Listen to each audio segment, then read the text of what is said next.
I listened in complete despair again to the Chancellor on Budget Day. It really disappoints me that most of the media don't seem to understand how close to the edge of the abyss we are. The national debt, if you check out the Institute of Economic Affairs website, is nearer £4.5 trillion by their figures, which I believe to be slightly under what our national debt really is.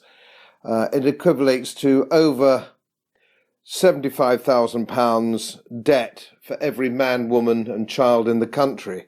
It's never been bigger in our entire history. And of course, the press and the media are clucking around on 5 pence on a bottle of Coca-Cola. It's just extraordinary how the nation seems to fiddle while Rome burns. There's also other phrases that come in, that annoy me.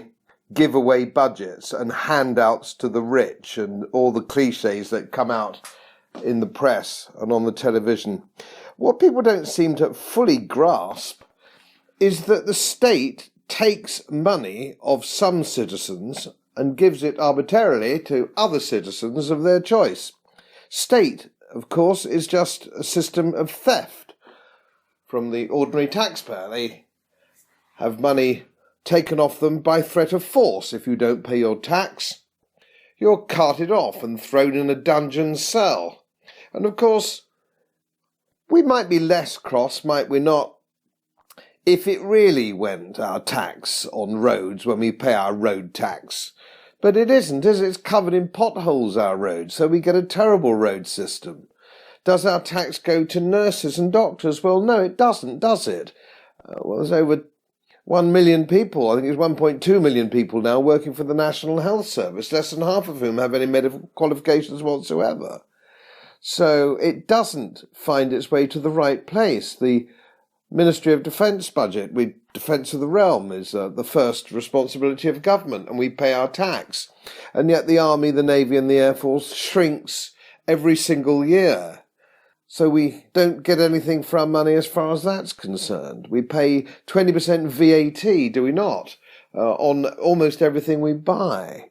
Where does it all go? And the government still seem to be running up more and more debt. The debt since this Chancellor took over is 50% more than it was when he started. This man is a disaster. And he's still in office because the press, the media and the opposition don't seem to lay a glove on him.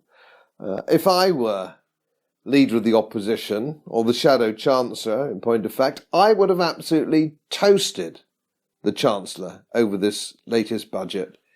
He hasn't met a single fiscal promise so far. Not one single target has he got.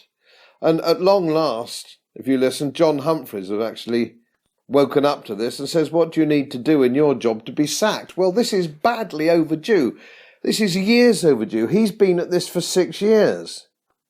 We're handing on massive debt to our children and our grandchildren, and nobody really seems to care. Nobody seems to talk about it.